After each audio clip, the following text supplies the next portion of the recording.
Bonjour à tous, c'est Adrien. Alors aujourd'hui je vous fais une petite vidéo qui va avoir pour but de rajouter 3 éléments, 3 petits conseils à la série de vidéos que j'avais faite sur la réparation des MagSafe.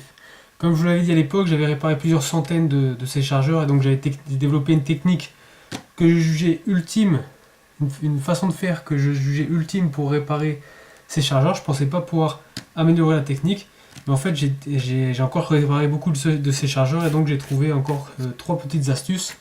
Trois petites astuces que je vais vous montrer aujourd'hui. Alors la première astuce, c'est dans la découpe du passe-câble. Il y a une vidéo qui avait été consacrée à ce sujet et j'expliquais que je coupais le passe-câble avec des petits disques de chez Dremel. Le problème de ces petits disques avec le temps, c'est que j'ai remarqué qu'ils étaient beaucoup trop fragiles et donc qu'ils se cassaient. Et donc au bout d'un moment, j'ai utilisé un autre outil, celui-ci, une disqueuse en fait. Voilà, vous prenez la disqueuse et vous venez couper directement, ça va beaucoup plus vite. La disqueuse est beaucoup plus solide. Par contre, faites attention à votre étau, vous risquez de l'abîmer un peu au passage. Donc voilà, toujours vous insérez ça dans un étau et vous venez couper comme ça à ras.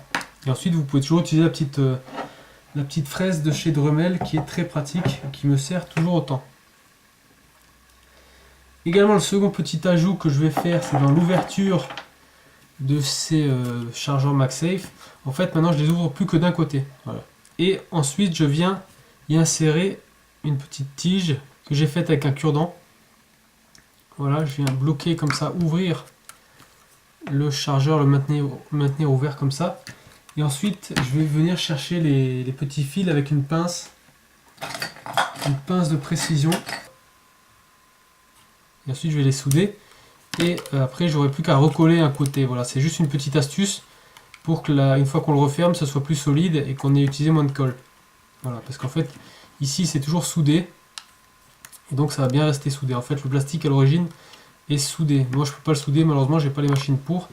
Et même en l'ouvrant, on a arraché des parties de plastique, donc on peut plus ressouder. Donc voilà, j'utilise juste de la colle sur un côté. Et la troisième astuce, ça va être au niveau du connecteur du câble. Avant, je venais mettre uniquement un renfort à ras de la partie d'aluminium, comme c'est le cas ici. Et le problème, c'est quand on plie comme ça peut avoir tendance à abîmer. Donc pour renforcer un petit peu plus le câble à ce niveau-là, on va venir mettre un petit bout de gaine thermo à cheval sur la partie en aluminium et la partie en plastique. Et ensuite, on vient chauffer encore une fois au décapeur thermique. Voilà. Donc ça, c'est les trois petits ajouts que je voulais faire. 3 petits conseils, 3 petites techniques et astuces pour encore une fois avoir le chargeur le mieux réparé possible. A bientôt.